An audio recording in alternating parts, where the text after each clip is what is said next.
Greetings, Earthlings, wisdom keepers, wisdom seekers. Welcome back to Wizdom Dropz, your source for daily drops of wisdom and savvy cat astrology.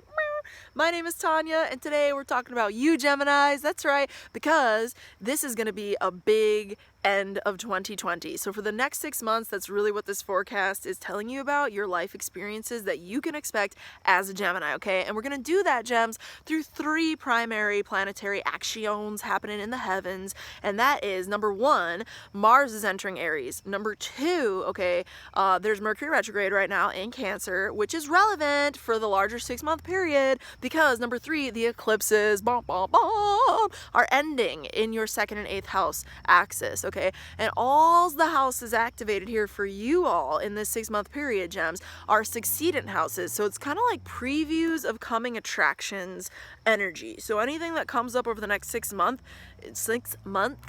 is going to be like telling you more about your future events that you can expect to happen. So there's that. And with that said, before we get into all the juicy details, make sure that you are subscribed if you vibe, because we is building tribe. You feel, Gemini? So make sure you're here because I do put out the videos every single day of the week. And also, you all came in tied for number 2 in terms of the most common signs in the Wizdom Dropz community.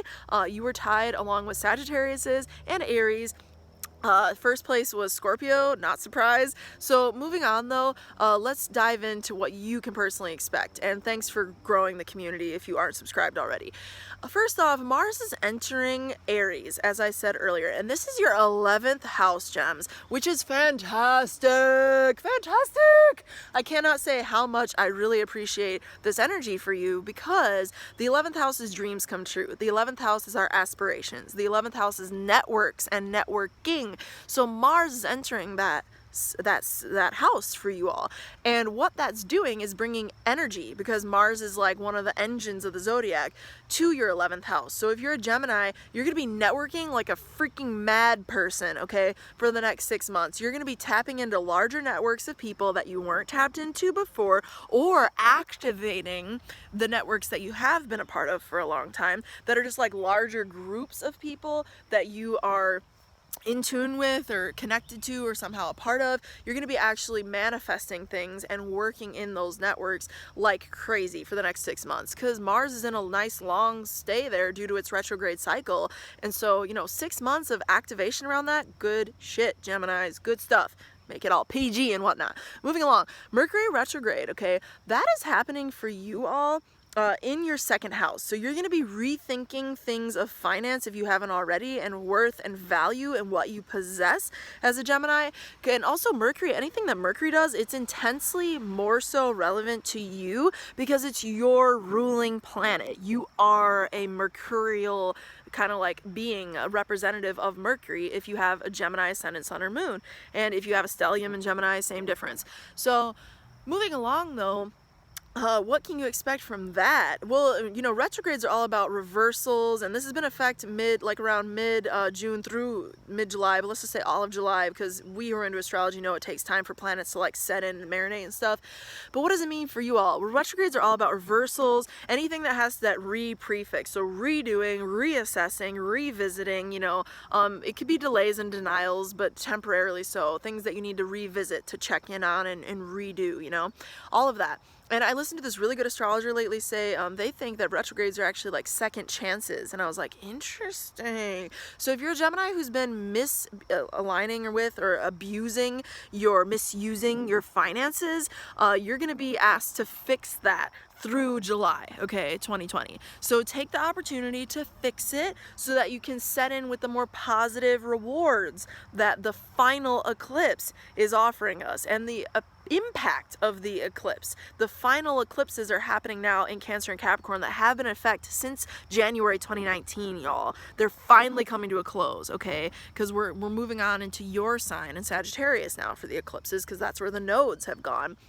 But really, if you want to get those 6 months of remaining influence under this eclipse, because it takes 6 months for there to be another new moon or another full moon in the signs of Cancer and Capricorn, right? You know, like if it's a full moon now, it's going to be 6 months until a new moon happens in that same sign. Make sense? So use the magic now to fix your finances if you've been abusing them and not using them, right? Just use that. And also, if you haven't been doing things that bring you worth like you know you should, because you know you can be using more activation in your networks, because that Mars entering the 11th house to make you more abundance, second house, okay? Mercury retrograde in the second house. Rethink that. Fix it, just fix it, you know what I'm saying? Redo it. So that's really what I'm trying to tell you to do. And I think you're going to see some really good results, because the final eclipse, moving into that final bullet point for you all, the eclipses are happening in that 8th house and second house axis. So you have it really highlighted, you know, during this period. You're gonna have some fated events, my friend, and you know, fated events could come in different forms. It could be around how do you build, how do you build, I had some kombucha, it was really good though. You're a Gemini, so you're okay with the tangents, but moving on. How do you build your resources? By combining your resources with another person. 8th house, your resources, second house, okay?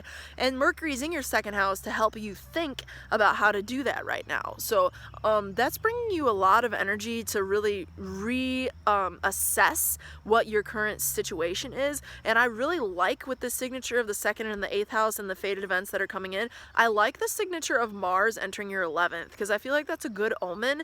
And you as a Gemini are a natural networker anyway. I don't need to tell y'all that. But it's going to be bringing you new opportunities. So pay attention to what's coming up, and also pay attention to what's coming up in that beautiful brain of yours, that beautiful busy brain, because you're going to be coming up with more original ideas about how to build your income and your finances throughout July, I think. So let me know how this has been impacting you though, because I'm really eager to hear. If you want a reading with me, I am available for booking, and that's wisdomdropz@gmail.com. And you know, with that said, like the video if it brought you value, share it with a friend, subscribe if you're not already, all that jazz, all that jazz. And with that said, my friend, through next time, and until next time, may the stars be with you. Peace.